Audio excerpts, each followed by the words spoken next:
Because if we talk about the facilities, domestic facilities এবং যেটা বলছিলেন যে আফগানিস্তানের থেকে আমাদের কম আছে, so this is a very concerning situation because আফগানিস্তানের সাথে যখন হেরে যায় বা কোনো একটা টুর্নামেন্টে যখন আফগানিস্তান বাংলাদেশ থেকে এগিয়ে যায় তখন কিন্তু যে 11 জন প্লেয়ার মাঠে খেলছেন দুয়োধনই তাদেরকেই পেতে হয়। সেখানে দায় আসলে কতটুকু তাদের, কতটুকু বা সিস্টেমের, বা আমরা তো প্রায় প্রতি শোতেই বারবারই বলে আসছি যে ডোমেস্টিক ক্রিকেটে আরও বেশি মনোযোগী হওয়া উচিত, হতে হবে, but why there is no result so far? I mean Shamim ভাই যেটা বলছিল যে ডেফিনেটলি আপনি যদি অন্য কোনো ক্রিকেটের দিকে তাকাতে হবে না, লাইক ইন্ডিয়ার দিকে তাকান, ইন্ডিয়ার স্ট্রাকচারটা দেখেন। হ্যাঁ, আমাদের ইন্ডিয়ার কথা আমি যেন বললামই না, we know that India is very big and bigger then most of the teams, but just compare with the Afghanistan, they started আমাদের অনেক পরে আমরা and they're doing much better now than us. যদি আফগানের সাথে আমরা সিরিজ খেলি কোনো, তাহলে কিন্তু আমরা আপার হ্যান্ডে থাকি একটু, ঠিক আছে?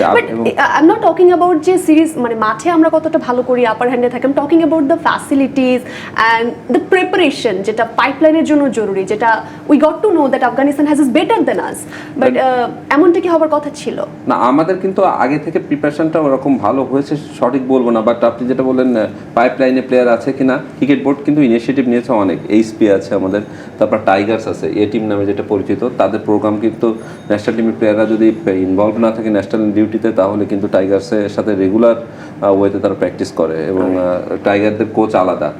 যে ক্রিকেটাররা খেলতে যায়, আসলে আপনি কোচ দিয়ে কী করবেন? আমার কাছে যেটা মনে হয়েছে, আপনি হাই প্রোফাইল কোচ নিয়ে আসেন, বাট মাঠে এক্সিকিউশন করার দায়িত্ব কিন্তু প্লেয়ারদেরকে, সেই দায়িত্বটা নিতে হবে আমার কাছে মনে হয়।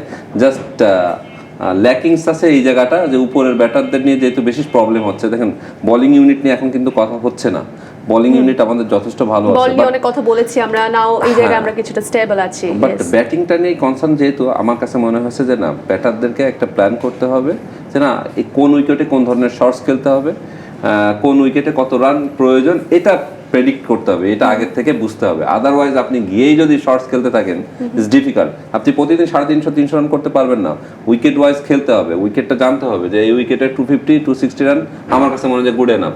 লাইক আপনি ইন্ডিয়ার সাথে যদি মানে প্রথম ম্যাচটা দেখেন, ওখানে যদি 260 রান করতে পারতাম আমরা, তাহলে কিন্তু একটা চান্স থাকতো, হোপ থাকতো আমাদের যে বোলিং অ্যাটাক ছিল। ইভেন আপনি নিউজিল্যান্ডের সাথে 260+ রান করতে পারলেও কিন্তু একটা চান্স থাকতো, বিকজ আমাদের বোলিং অ্যাটাক যথেষ্ট ভালো।